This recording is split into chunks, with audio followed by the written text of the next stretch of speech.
உலகமெங்கும் வாழுகின்ற தமிழ் நெஞ்சங்களுக்கு ஊசுத்தி சேனலுடைய அன்பான வாழ்த்துக்கள்.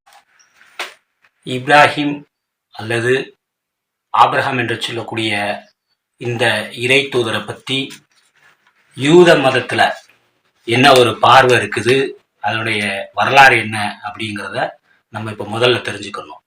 அதில் யூத மதத்தில் பார்த்தீங்கன்னா, இறைவனுக்கும் மனிதருக்கும் இடையிலான உடன்படிக்கை அல்லது ஒப்பந்தத்தை ஏற்படுத்தியவர் இந்த ஆபிரகாம் அப்படிங்கிறத, இப்ராஹிம் அப்படிங்கிறத அவங்க நம்புறாங்க. அதே மாதிரி இறைவனுக்கும் யூதர்களுக்கும் இடையிலான ஒரு உறவை ஏற்படுத்தக்கூடிய மனிதன் என்றும் அவர்கள் நம்புறாங்க. இந்த இப்ராஹிம் அவர்களை எப்படி இந்த யூதர்கள் அழைக்கிறார்கள் அப்படின்னு சொல்லி பார்த்தோம்னா, இவரை அவரகாம் அவினு அப்படின்னு அழைக்கிறாங்க. அதாவது எங்களுடைய தந்தையே அப்படின்னு சொல்லி யூத மதத்தில் இருக்கக்கூடிய யூதர்கள் அழைக்கிறாங்க. யார? இந்த இப்ராஹிம் அலைஹிஸ்ஸலாம் என்று சொல்லக்கூடிய இறை தூதரை. இதே மாதிரி கிறிஸ்துவத்துல இவர்களை எப்படி அழைக்கிறாங்க, என்ன விதமான நம்பிக்கை இருக்கு அப்படின்னு சொல்லி பார்த்தோம்னா, ஆபிரகாம் என்பவர் மேன்மையை உயர்த்தப்பட்ட தகப்பன். ஆபிரகாம் என்பவர் மேன்மையாக உயர்த்தப்பட்ட தகப்பன், பெரும் திரளுக்கான ஜாதிக்காரர், ஜாதிக்கு தகப்பன் அப்படிங்கிறதையும் கிறிஸ்துவத்துல சொல்லப்படுறாங்க. இது ஆதிகாமம் 20:17 சொல்லப்படுது. திரளான ஜாதிகளுக்கு தகப்பன் இந்த ஆபிரகாம் அப்படின்னு. அப்போ யூதத்திலையும் நம்ம பார்த்தோம், அவர் தந்தைன்னு சொல்லி அழைக்கிறாங்க. அதே மாதிரி கிறிஸ்துவத்திலையும் தந்தை என்று அழைக்கிறாங்க. இதே மாதிரிதான் இஸ்லாத்துடைய பார்வை எப்படி இருக்கு அப்படின்னு சொல்லி பார்த்தோம்னா, ஒட்டுமொத்தமாக இந்த 3 மதங்கள்லையுமே இப்ராஹிம் அல்லது ஆபிரகாம் அல்லது அராவா அவினு என்று சொல்லக்கூடிய இந்த இப்ராஹிம் அவர்கள் 3 மத பிரிவினருக்குமே தந்தையாக தான் பார்க்கப்படுகிறார்கள், நம்பப்படுகிறார்கள்.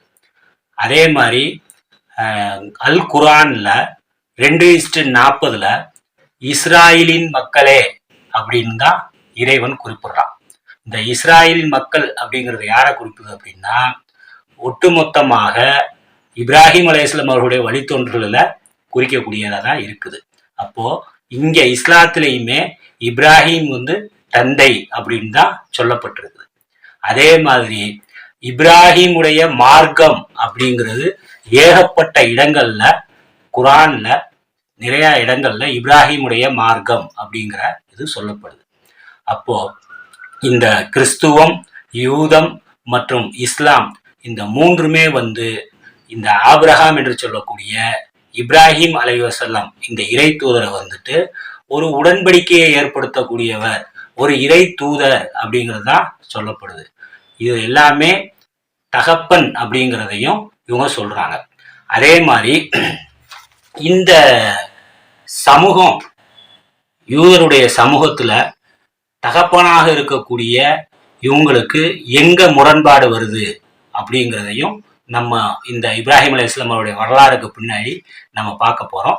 இந்த இப்ராஹிம் அலைஹிஸ்ஸலாம் அப்படிங்கிறது யாரு, எப்படி இருந்தாங்க, ஏற்கனவே இதுக்கு முந்தைய வீடியோவில் நான் சொல்லியிருப்பேன். அவங்களும் முஸ்லீமாகத்தான் வாழ்ந்து இருக்கிறாங்க அப்படிங்கிறதுக்கு வரலாற்று பின்னணிகள் இருக்குது அப்படின்னு சொல்லியிருப்போம். இந்த இதுல இப்ராஹிம் அலைஹிஸ்ஸலாமுடைய வரலாற்றை பார்க்கக்கூடியதோட சேர்த்தே அந்த நிகழ்ச்சிகள் வாயிலாகவே நம்ம சொல்லிடலாம். எப்படின்னா, இப்ராஹிம் அலைஹிஸ்ஸலாம் ஆபிரகாமுடைய தந்தை பார்த்தீங்கன்னா, அவர் வசிக்கக்கூடிய அந்த பகுதியில சிலைகளை விற்கக்கூடிய ஒரு சிலை விற்பனராக இருந்தார். சிலைகளை விற்கக்கூடிய விற்பனராக இருந்தார். அப்பவே இந்த இப்ராஹிம், ஆபிரகாம் என்று சொல்லக்கூடிய இந்த இறை தூதர் என்ன பண்ணாங்க அப்படின்னா, அந்த சிலைகளின் மீது வெறுப்புணர்வை கொண்டிருந்தார்கள். இதை கிறிஸ்துவத்திலையும் சொல்லப்பட்டிருக்குது, இஸ்லாத்திலையும் சொல்லப்படுது. அதே மாதிரி அங்க யூதத்திலையும் இதை சொல்லப்படுது. இந்த சிலையை வெறுப்பா இருந்தாங்க அப்படிங்கிறதுக்கு எப்படின்னா, ஒரு சின்ன ஒரு நிகழ்ச்சி இப்ராஹிம் அலைஹிஸ்ஸலாம் அவருடைய ஆபிரகாமுடைய வாழ்க்கையில நடக்குது.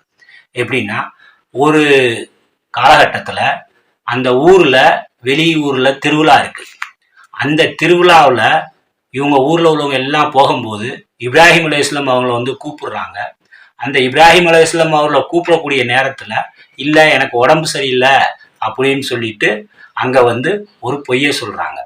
அதே மாதிரி மொத்தம் 3 இடங்கள்ல வந்து இறை தூதர்கள் பொய்யே சொல்லாதவர்கள், இறைவன் கொடுக்கக்கூடிய சத்தியத்தை மட்டுமே பேசக்கூடியவர்கள். ஆனா இப்ராஹிம், இந்த ஆபிரகாம் என்று சொல்லக்கூடிய இப்ராஹிம் அலைஹிஸ்ஸலாம் 3 இடங்களில் பொய் சொல்லி இருக்கிறார்கள். இது குர்ஆனும் சொல்லுது, அதே மாதிரி கிறிஸ்துவமும் சொல்லுது. அப்போ அந்த 3 இடங்கள்ல ஒரு இடம்தான் இந்த திருவிழாவுக்கு நான் வரல, எனக்கு உடம்பு சரியில்லைன்னு சொல்லிட்டு அவங்க வீட்டிலேயே தங்கிடுறாங்க. அந்த ஊர் மக்கள் எல்லாம் அந்த பக்கத்து ஊர் திருவிழாவுக்கு போகக்கூடிய அந்த நேரத்துல இவங்க போய் அந்த சிலைகளை வணங்கிக்கிட்டு இருக்கிறாங்க இல்லையா, கோயில்ல வச்சு இந்த சிலைகளை வணங்கிட்டு இருக்கிறாங்க இல்லையா, அந்த சிலைகளை வந்து என்ன பண்றாங்க, எல்லாத்தையும் அடிச்சு உடைக்கிறாங்க. இப்போ அப்படி அடிச்சு உடைக்கும் போது எதுக்காக உடைக்கிறாங்க? சிலை வழிபாடு, உருவ வழிபாடு கூடாது, இறைவன் ஒருவனே, இறைவனுக்கு உருவம் இல்லை அப்படிங்கிற அந்த கருத்தியலை சுமந்திருக்கிறதுனாலதான் இந்த வேலையை வந்து அவங்க செய்யறாங்க. அப்போ அதை செஞ்சுட்டு அவங்க வந்து என்ன பண்றாங்க அப்படின்னா, இருக்கிறதுலயே ஒரு பெரிய சாமியா கடவுளாக அந்த சிலை இருக்கக்கூடிய அந்த சிலையில ஒரு கோடாரியை எடுத்து அந்த கையில கொடுத்துட்டு வந்துடுறாங்க. அப்போ திருப்பி வந்து பாக்குறாங்க, கோயிலில் இருக்கக்கூடிய சிற்பங்கள், சிலைகள் எல்லாம் உடைக்கப்பட்டிருக்கு, இதை யார் செஞ்சா அப்படின்னு சொல்லி அங்க இருக்கக்கூடிய பெரியவர்கள் எல்லாம், ஊர் பெரியவர்கள் எல்லாம் ஒன்று கூடி விசாரணை செய்யக்கூடிய நேரத்துல இப்ராஹிம் அலைஹிஸ்ஸலாம் அவருடைய நண்பர்கள், அவரை அறிந்து வைத்திருந்தவர்கள் சொன்னாங்க, இப்ராஹிம், ஆபிரகாம் சொல்லக்கூடியவர் தான் கடவுள் ஒருவனே, அதே மாதிரி கடவுளுக்கு உருவம் இல்லை, உருவ வழிபாடெல்லாம் கூடாது என்று எதிர்த்துக்கிட்டு இருந்தாரு, அவர் தான் செஞ்சிருப்பாரு அப்படின்னு சொல்லி அவங்கள வந்து என்ன பண்றாங்க, இந்த இப்ராஹிம் அலைஹிஸ்ஸலாத்தை கூட்டு வர்றாங்க. அப்படி கூட்டு வரக்கூடிய அந்த நேரத்துல இப்ராஹிம் அலைஹிஸ்ஸலாத்திட்ட கேட்குறாங்க, நீங்க தான் நீங்க சிலையெல்லாம் உடைச்சியா, உன் மேலதான் எங்களுக்கு சந்தேகம் இருக்கிறது அப்படின்னு சொல்லி கேட்கக்கூடிய நேரத்துல இப்ராஹிம் அலைஹிஸ்ஸலாம் சொல்றாங்க, என்னால என்ன செய்ய முடியும், என்னால எதுவுமே செய்ய முடியாது, அந்த இருக்கு பாருங்க உங்க கடவுள் பெரிய சிலையா இருக்கு இல்லையா, அந்த சிலை தான் கையில கோடாரி வச்சிருக்கு, அந்த சிலையை தான் இந்த மற்ற சிலைகள் எல்லாத்தையுமே உடைச்சது அப்படின்னு சொல்லும்போது அங்கிருந்த மக்கள் கேட்டாங்க, சிலை எப்படி உடைக்கும், அதுக்கு என்ன சக்தி இருக்குது அப்படின்னு சொல்லி அங்கு கூடியிருந்த மக்கள் கேட்டாங்க. அப்போதான் இப்ராஹிம் அலைஹிஸ்ஸலாம் சொன்னாங்க, ஆமா, அந்த சிலைக்கு நீங்க வணங்கக்கூடிய, நீங்கள் வழிபடக்கூடிய சிலைக்கு எந்த சக்தியுமே இல்லை, பக்கத்துல இருக்கிற ஒரு சிலையவே உடைக்க முடியல அப்படிங்கும்போது எப்படி வந்துகிட்டு உங்களுக்கு அது நன்மை வாய்த்த வழியாக இருக்கும், நீங்க எப்படி நம்பி அதை வணங்குறீங்க அப்படின்னு சொல்லிட்டு அவங்க தான் உடைச்சுங்கிறத ஒத்துக்கிறாங்க. அப்போ இந்த நிகழ்வின் மூலமாக எப்படின்னு சொன்னாக்கா, எப்படி வந்து இப்போ கிறிஸ்துவத்துல எடுத்துக்கிட்டோம்னு சொன்னா மத, அதாவது 3 கடவுள்களை கொண்ட ஒரு கோட்பாடாக இருக்குது. அதே மாதிரி நீங்க யூதத்துல எடுத்துக்கிட்டீங்கன்னு சொன்னாக்கா உருவ வழிபாடு கிடையாது, ஆனா இறைவனை வந்து நாங்க வேற வடிவத்துல ஏத்துக்கிறோம் அப்படிங்கிற அடிப்படையில அவங்க பிரிஞ்சு நிக்கிறாங்க. அப்போ இந்த ஆபிரகாம் இந்த 3 மதங்களுக்கும் தகப்பன் என்று நம்பப்படுகின்ற, ஒத்துக்கொண்ட இந்த இறை தூதர் காட்டிய வழி ஓரிரை கொள்கைதான் அப்படிங்கிறது அவருடைய இந்த வரலாற்று சம்பவத்திலிருந்து நமக்கு தெளிவாகுது. இந்த அடிப்படையில தான் நம்ம ஏற்கனவே என்ன சொன்னோம் அப்படின்னு சொன்னாக்கா, இப்ராஹிம் அலைஹிஸ்ஸலாமும் ஒரு முஸ்லீமாகவே வாழ்ந்திருக்கிறார்கள் அப்படிங்கிறத இந்த சம்பவத்தை காட்சி தான் வரலாற்று ஆசிரியர்கள் வந்து இந்த முஸ்லீமாக இருந்தார் இப்ராஹிம் அப்படிங்கிறதுக்கு வலு சேர்க்கும் கருத்தாக சொல்றாங்க. அதே மாதிரி இதுக்கு அப்புறம் என்ன பண்றாங்க அப்படின்னு சொன்னாக்கா, அங்கு இந்த சிலையை உடைத்ததுக்காக வேண்டி இப்ராஹிம் அலைஹிஸ்ஸலாத்தை தூக்கி நெருப்புகள் வளர்க்கப்பட்டு ஒரு நெருப்பு குண்டத்துல, அதாவது நெருப்புகளால் சூழப்பட்ட ஒரு பெரிய நெருப்பு கனலை மூட்டி அதுல இந்த இப்ராஹிம் ஆபிரகாம் என்று சொல்லக்கூடியவர்களை தூக்கி அந்த நெருப்பு குண்டத்துல போடுறாங்க. அப்ப சொல்றாங்க, உன்னுடைய இறைவன், நீ சொல்லக்கூடிய அந்த ஓரிரை கொள் கொண்ட இறைவன் உன்னை காப்பாற்றட்டும் அப்படின்னு சொல்லி போடும்போது, அப்போ இறைவனிடத்துல இந்த இப்ராஹிம் ஆபிரகாம் பிரார்த்திக்கிறாங்க. அந்த பிரார்த்தனை மூலமாக நெருப்புக்கு சுடக்கூடிய தன்மை மாறி அந்த நெருப்பு குளிர்ந்து போகிறது. இப்ராஹிமுக்கு எதுவும் நிகழவில்லை என்பதாக வரலாறுகள் பதிவு செய்கின்றன. அப்போ இப்ராஹிம் ஏற்கனவே சொன்ன மாதிரி ஓரிரை கொள்கையவே சுமந்து வாழ்ந்திருக்கிறார் என்பது நமக்கு இந்த வரலாறுகள் மூலமாக நமக்கு தெளிவாக தெரியக்கூடிய ஒன்றாக இருக்கு. அதுக்கப்புறம் இப்ராஹிம் அலைஹிஸ்ஸலாத்துடைய வரலாற்றுல மிக முக்கியமானது, ஏற்கனவே அவர்களுக்கு 2 மனைவிகள் அப்படின்னு சொல்லி பார்த்தோம். ஒன்று சாரால் அலைஹிஸ்ஸலாம், இன்னொன்று ஹாஜ்ரா அலைஹிஸ்ஸலாம். இந்த ஹாஜ்ரா அப்படிங்கிறது தான் ஆகார் என்று நம்ம ஏற்கனவே பார்த்துருக்கோம்.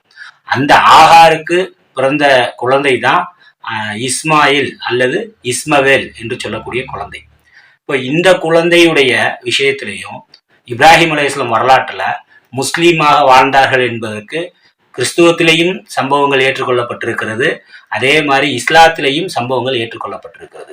எப்படின்னா, இறைவனுடைய கட்டளையாக இந்த ஆகார் என்று சொல்லக்கூடிய இந்த ஹாஜ்ரா அம்மாவை ஒரு பாலைவனத்துல, ஒரு தண்ணி கூட இல்லாத வனாந்தரமாக இருக்கக்கூடிய ஒரு பாலைவனத்துல கொண்டு போய் இந்த குழந்தையையும் அந்த பெண்ணையும் விட்டுருங்க அப்படின்னு சொல்லி இறைவனுடைய சோதனையின் வெளிப்பாடாக கட்டளை வருகின்ற பொழுது எந்த இடத்திலையும் யோசிக்காம அவங்க அரபிய பிரதேசமாக இருக்கக்கூடிய மக்காவில் கொண்டு போய் விடுறாங்க.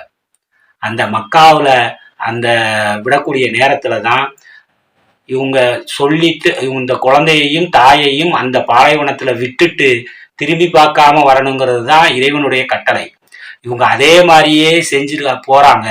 அப்போதான் இந்த ஆகார் என்று சொல்லக்கூடிய ஹாஜ்ரா அம்மா அவங்கள்ட்ட கேட்குறாங்க, இப்படி எங்களை விட்டுட்டு போறீங்களே, இது என்ன இறைவனுடைய கட்டளையா அப்படின்னு கேட்கக்கூடிய நேரத்துல, ஆமா இறைவனுடைய கட்டளை அப்படிங்கும்போது தான், அப்போ இறைவனுடைய கட்டளையா இருந்தா எனக்கு உதவி செய்வதற்கு என் இறைவன் போதுமானவன்.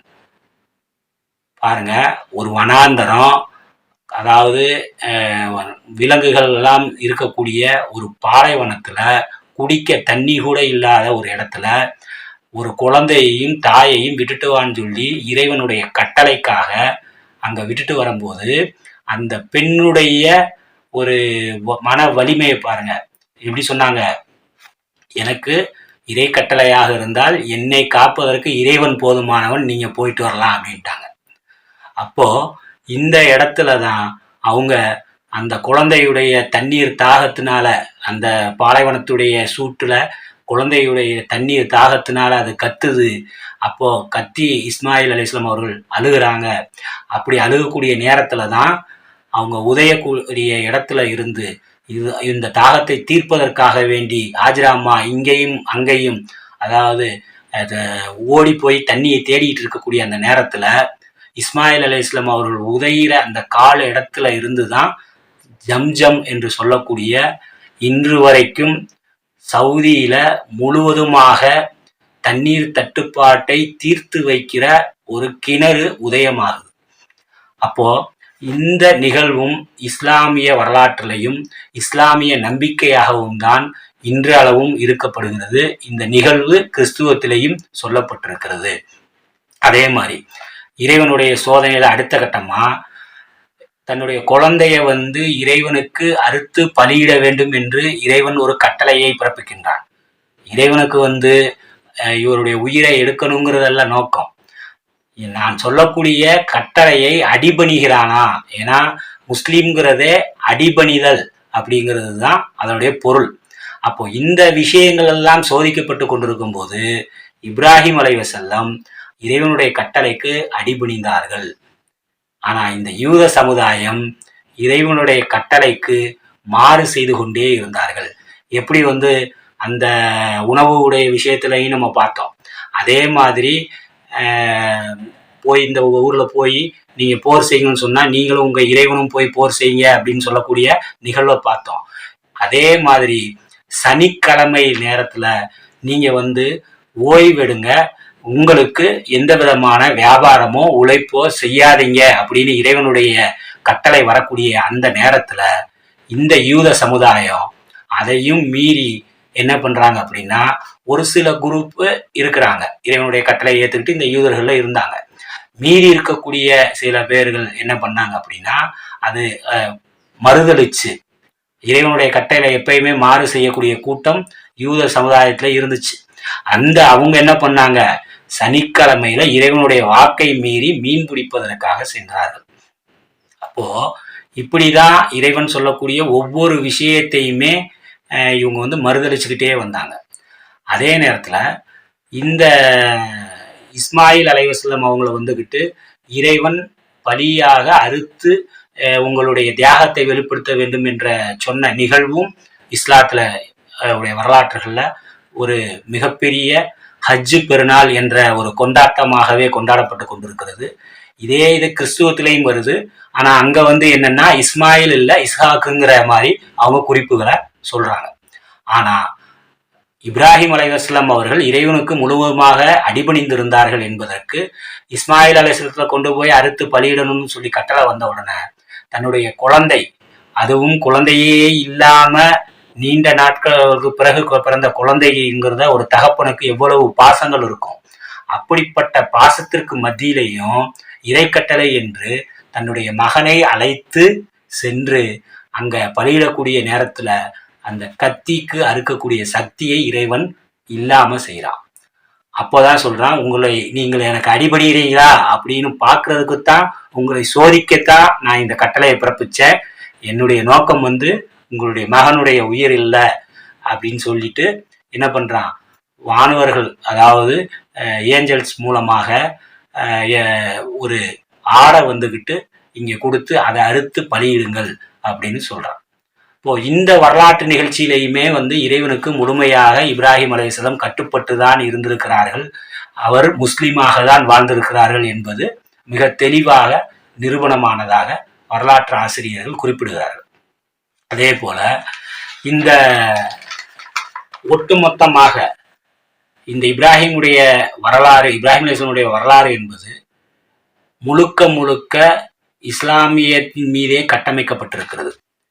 இவர்களை ஏற்றுக்கொண்ட இந்த கோட்பாடுல தான் இதை வந்து கிறிஸ்துவத்துல எப்படி வந்து மாற்றம் ஆகுறாங்க அப்படின்னு சொல்லி பார்த்தோம்னா, அதாவது வெளிப்படுத்தின் விசேஷம் 21:4 அதுல சொல்லக்கூடிய வசனம், அவருடைய கண்ணீர் யாவையும் தேவன் துடைப்பார், இனி மரணமும் இல்லை, துக்கமும் இல்லை, அலறுதலும் இல்லை, வருத்தமும் இல்லை, முந்தினவைகள் ஒளிந்து போயின என்று விளம்பினது. இந்த வசனத்தின் அடிப்படையில தான் கிறிஸ்துவர்கள் இதுலையுமே வந்து என்னன்னா, தேவன்கிறது அதாவது இறைவன்கிறது ஒருத்தர், அவருக்காக மெசேஜ், அவர் கொடுத்த மெசேஜை, அவர் கொடுத்த தேவ செய்தியை கொண்டு வந்து சொன்னதுதான் இயேசு, அதாவது இஸ்லாம் சொல்லக்கூடிய ஈசா என்று அழைக்கக்கூடிய இறைத்துதர். அப்போ இந்த இதுலையுமே வந்து அவங்க முரண்படுறாங்க. தேவன்கிறவரு ஒண்ணுதான், அவருக்கு வந்த இறைத்தூதரை கடவுளாக மாற்றிக்கொண்டு முந்தினவைகள் எல்லாம் ஒளிந்து விட்டது அப்படிங்கிறத அவங்க நம்பினாலதான் அவங்க வந்து கிறிஸ்டியானிட்டி அதாவது கிறிஸ்துவம் என்ற ஒரு விஷயத்துல வந்து அவங்க மாறுபட்டு நிற்கிறாங்க. மீண்டும் யூதர்களுடைய வரலாறு, யூதர்கள் எவ்வாறு இறைவனால் சபிக்கப்பட்டார்கள், அதன் மூலமாக இந்த பூமி பந்திலே யூதர்கள் எப்படி விரவி வாழ்ந்தார்கள், அவர்களுக்கு ஏற்பட்ட இன்னல்கள் என்ன, அவர்களுக்கு எங்கெல்லாம் சோதனைகள் ஏற்பட்டது, அதன் பின்னாக உண்மையான யூதர்கள் யார், இப்பொழுது இஸ்ரேலில் வசிக்கக்கூடிய யூதர்களுடைய கொள்கை என்ன என்பதையெல்லாம் நாம் விரிவாக பார்க்க இருக்கின்றோம். மீண்டும் அடுத்த பதிவிலே உங்களை சந்திக்கும் வரை விடைபெற்றுக் கொண்டிருப்பது ஊர் சுத்தி சேனலுக்காக நான் அகமது.